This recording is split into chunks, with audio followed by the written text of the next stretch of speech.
Chapitre 1. Le soir, quand tous dorment, les riches dans leurs chaudes couvertures, les pauvres sur les marches des boutiques ou sous les porches des palais, moi je ne dors pas. Je songe à ma solitude et j'en sens tout le poids. Ma solitude ne date pas d'hier. Je vois, au fond d'une impasse que le soleil ne visite jamais, un petit garçon de 6 ans, dresser un piège pour attraper un moineau, mais le moineau ne vient jamais. Il désire tant, ce petit moineau. Il ne le mangera pas, il ne le martyrisera pas. Il veut en faire son compagnon.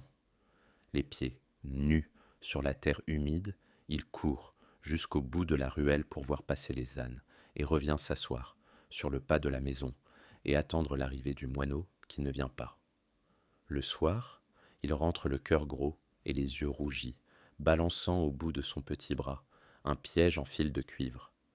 Nous habitions Dar Chouafa, la maison de la voyante. Effectivement, au rez-de-chaussée, habitait une voyante de grande réputation. Des quartiers les plus éloignés, des femmes de toutes les conditions venaient près la consulter. Elle était voyante et quelque peu sorcière. Adepte de la confrérie des Gnawa, Jean de Guinée, elle s'offrait, une fois par mois, une séance de musique et de danse nègre. Des nuages de benjoin emplissèrent la maison, et les crotales et les guimbris nous empêchaient de dormir, toute la nuit. Je ne comprenais rien au rituel compliqué qui se déroulait au rez-de-chaussée. De notre fenêtre du 2e étage, je distinguais à travers la fumée des aromates les silhouettes gesticulées. Elles faisaient tinter leurs instruments bizarres. J'entendais des you-you. Les robes étaient tantôt bleu ciel, tantôt rouge sang, parfois d'un jaune flamboyant. Les lendemains de ces fêtes étaient des jours mornes, plus tristes et plus gris que les jours ordinaires. Je me levais de bonne heure pour aller au Messide, école coranique située à 2 pas de la maison. Les bruits de la nuit roulaient encore dans ma tête, l'odeur du benjoin et de l'encens m'enivrait. Autour de moi rôdaient les genouns, les démons noirs évoqués par la sorcière et ses amis avec une frénésie qui touchait au délire. Je sentais les genouns me frôler de leurs doigts, brûlants. J'entendais leurs rires comme par les nuits d'orage. Mes index dans les oreilles, je criais les versets tracés sur ma planchette avec un accent de désespoir. Les 2 pièces du rez-de-chaussée étaient occupées par la Chouafa, principale locataire. Au 1er étage habitait Driss El Awad, sa femme Rahma et leur fille d'1 an plus âgée que moi. Elle s'appelait Zineb et je ne l'aimais pas. Toute cette famille disposait d'une seule pièce. Rahma faisait la cuisine sur le palier. Nous partagions avec Fatma Bzouya le 2e étage. Nos 2 fenêtres faisaient à vis-à-vis et donnaient sur le patio. Un vieux patio dont les carreaux avaient peu depuis longtemps perdu leurs émaux de couleur et qui paraissait pavé de briques. Il était tous les jours lavé à grande eau et frotté au balai de Doum. Les genouns aimaient la propreté.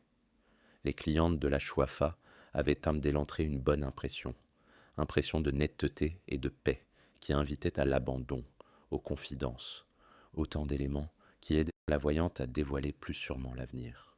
Il n'y avait pas de cliente tous les jours. Aussi inexplicable que cela puisse paraître, il y avait la morte saison. On ne pouvait en prévoir l'époque. Brusquement, les femmes cessèrent d'avoir recours à des filtres d'amour, se préoccupaient moins de leur avenir, ne se plaignaient plus de leurs douleurs des reins, des omoplates ou du ventre, aucun démon ne les tourmentait. La Chouafa choisissait ces quelques mois de trêve pour s'occuper de sa santé propre. Elle se découvrait des maux que sa science ne pouvait réduire. Les diables l'hallucinaient, se montraient exigeants quant à la couleur des cafetans, l'heure de les porter, les aromates qu'il fallait brûler dans telle ou telle circonstance. Et dans la pénombre de sa grande pièce tendue de cretonne, la Chouafa gémissait, se plaignait, conjurait, se desséchait dans des nuages d'encens et de benjoin. J'avais peut-être 6 ans. Ma mémoire était une cire fraîche, et les moindres événements s'y gravaient en images ineffaçables. Il me reste cet album pour égayer ma solitude, pour me prouver à moi-même que je ne suis pas encore mort.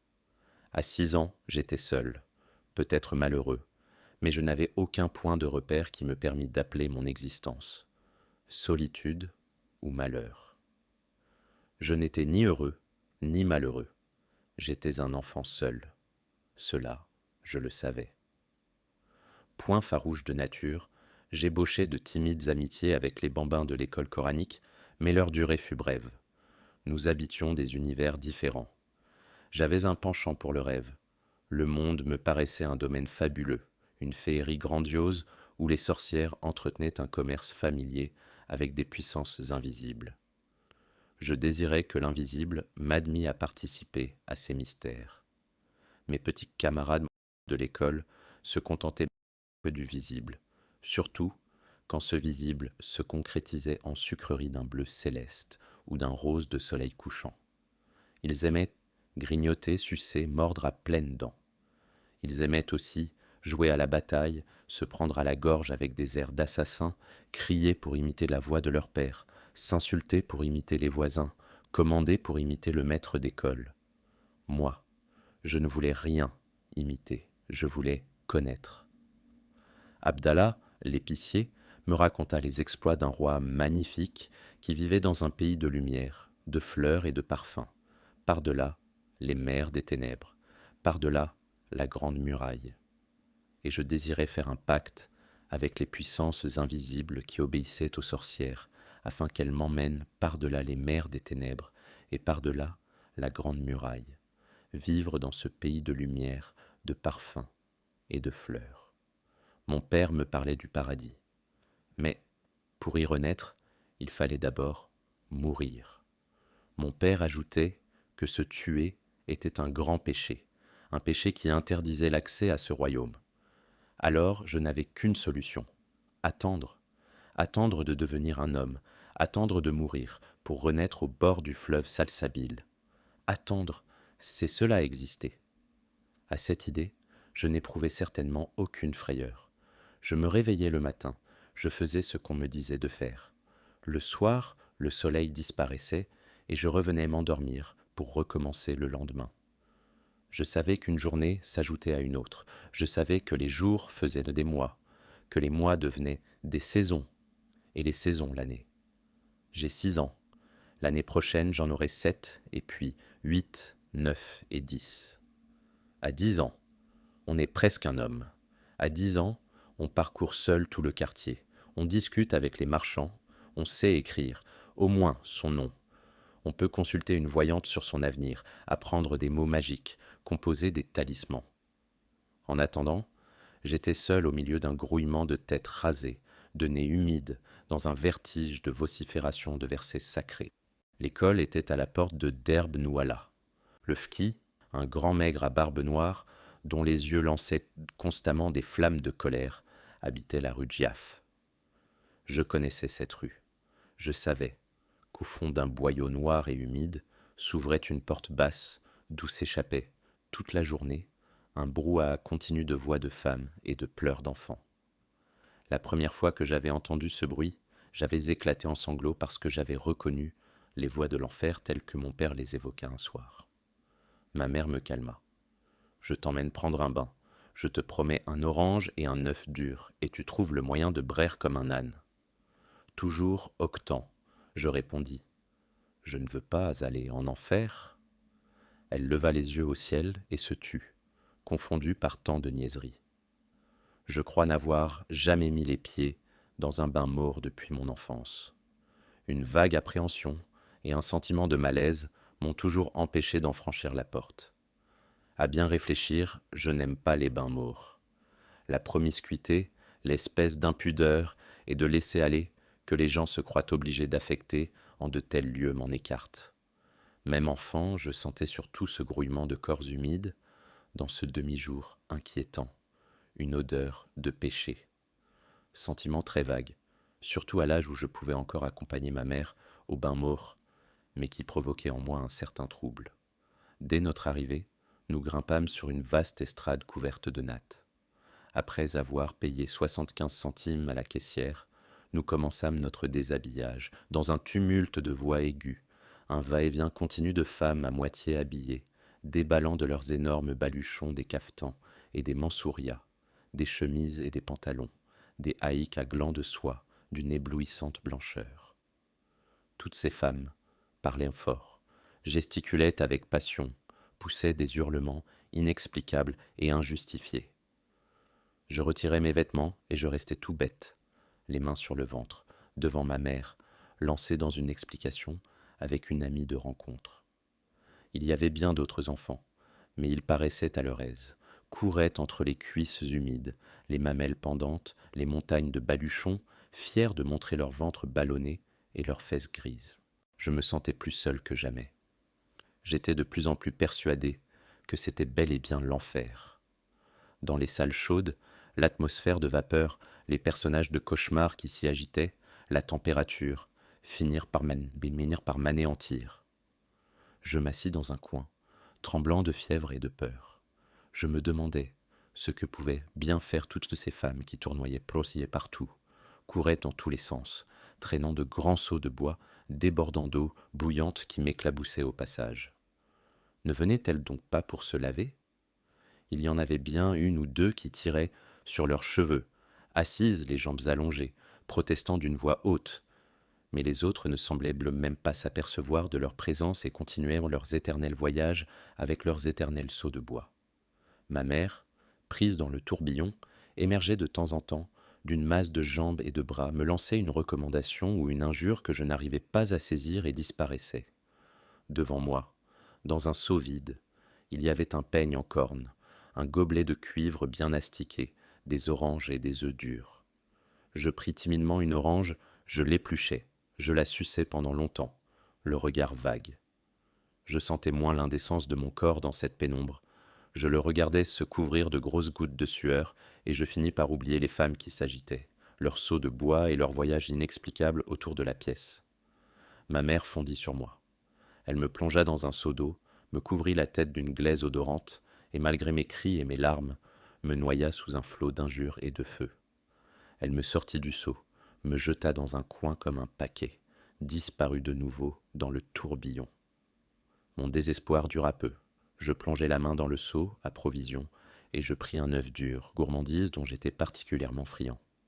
Je n'avais pas encore fini d'en grignoter le jaune, que ma mère réapparut de nouveau, m'aspergea alternativement d'eau bouillante et d'eau glacée, me couvrit d'une serviette et m'emporta à moitié mort à l'air frais sur l'estrade aux baluchons.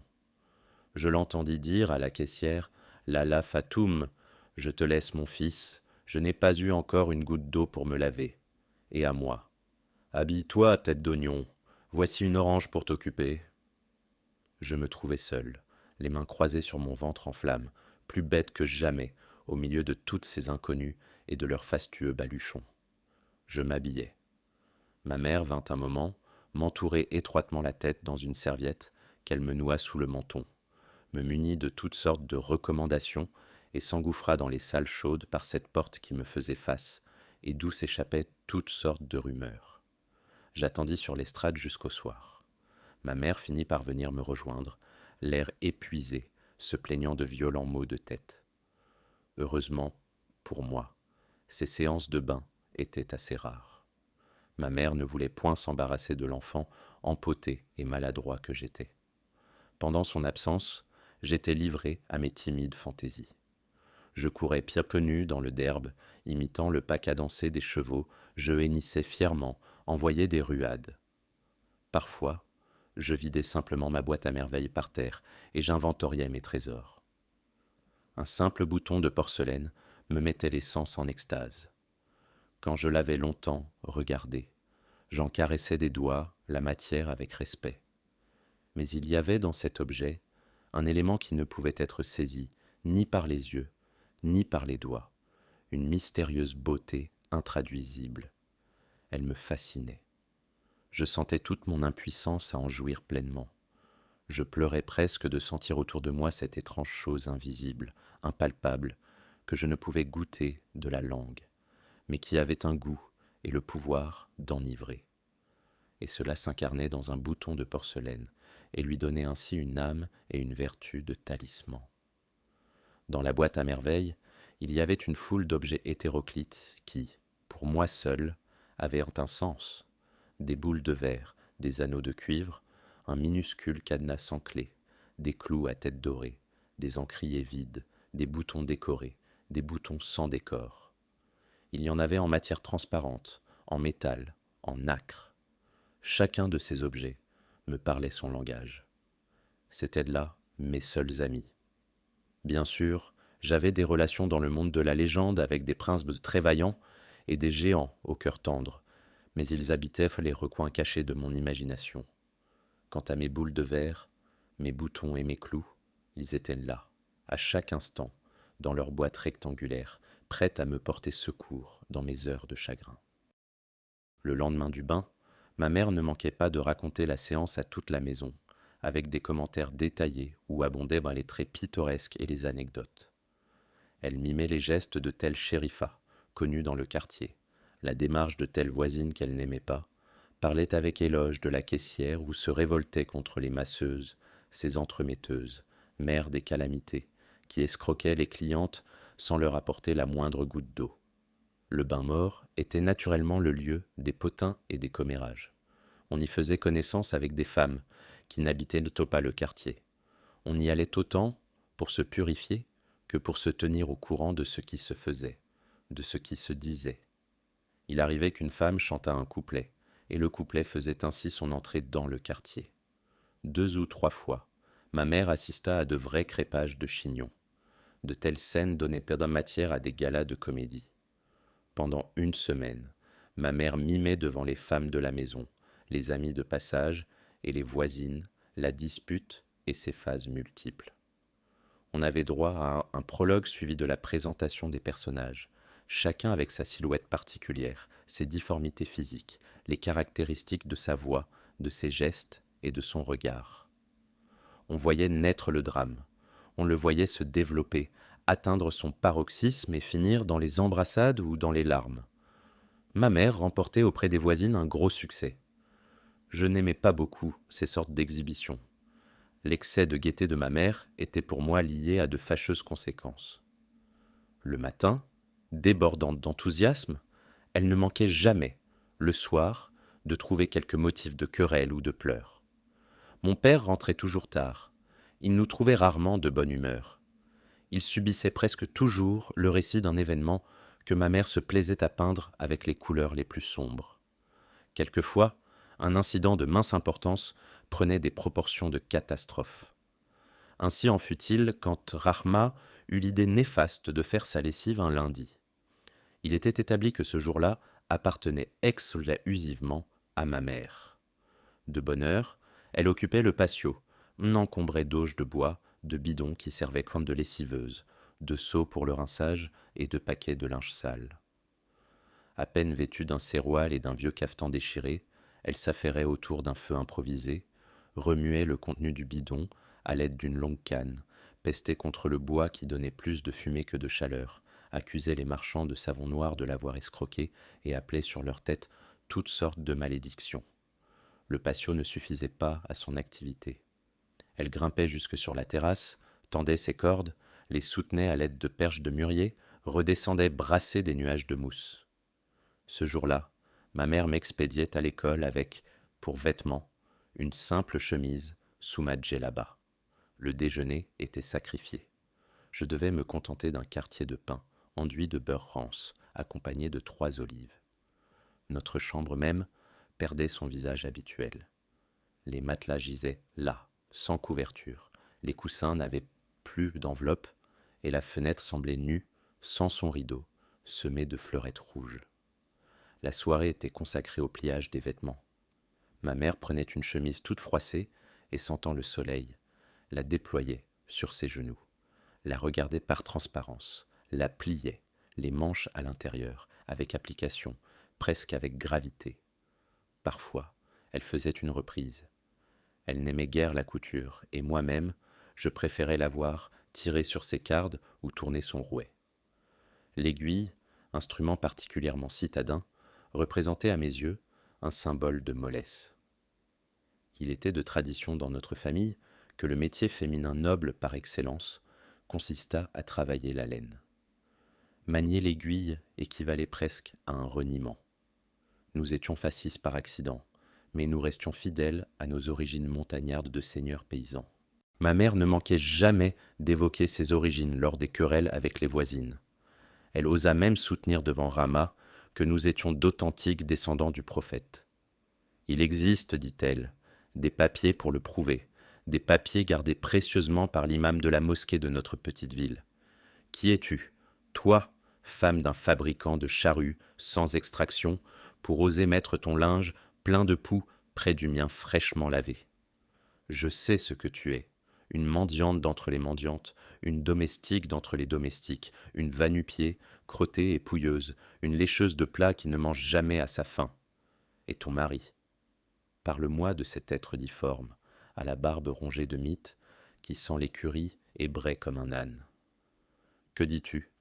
En parler à ton mari? Est-ce que moi, je crains ton mari? Qu'il vienne. Je lui montrerai de quoi peut être capable une femme de noble origine.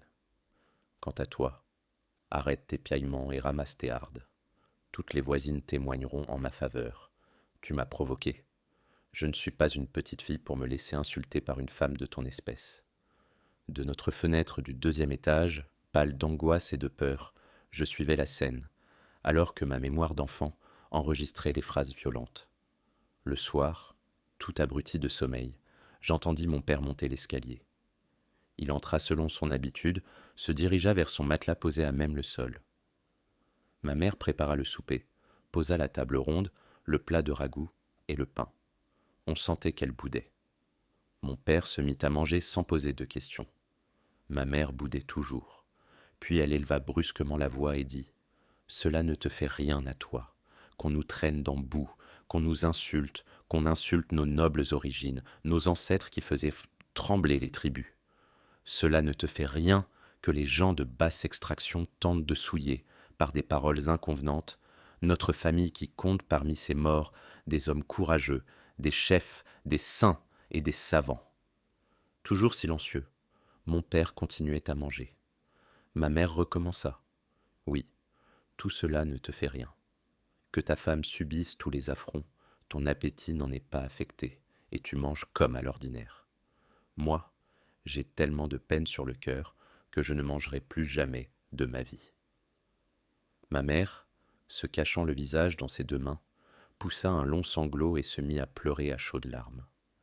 Elle gémissait, se lamentait, se donnait de grandes claques sur les cuisses, chantait sur un air monotone et combien triste tous les malheurs qui l'avaient frappée.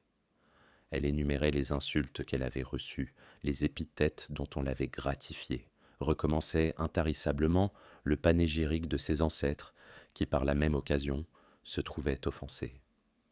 Mon père, rassasié, but une gorgée d'eau, s'essuya la bouche, tira à lui un coussin pour s'accouder et demanda « Avec qui t'es-tu encore disputé ?» La phrase eut sur ma mère un effet magique. Elle cessa de pleurer, releva la tête et, avec une explosion de fureur, s'adressa à mon père. Mais avec la gueuse du 1er étage, la femme du fabricant de charrues, cette dégoûtante créature a souillé mon linge propre avec ses guenilles qui sentent les tables. Elle ne se lave jamais d'ordinaire, elle garde ses vêtements 3 mois, mais pour provoquer une querelle, elle choisit le lundi, mon jour de lessive, pour sortir ses haillons. Tu connais ma patience, je cherche toujours à aplanir les difficultés, je ne me départis jamais de ma courtoisie coutumière. Je tiens cela de ma famille, nous sommes tous polis. Les gens qui nous provoquent par des paroles grossières perdent leur temps. Nous savons conserver notre calme et garder notre dignité. Il a fallu cette pouilleuse. La voix de Rama troua la nuit. Pouilleuse. Moi. Entendez-vous, peuple des musulmans? La journée ne lui a pas suffi. Les hommes sont maintenant dans la maison et pourront témoigner devant Dieu qui, de nous deux, a dépassé les limites des convenances. Ce qui se passa après ne peut être décrit par des mots.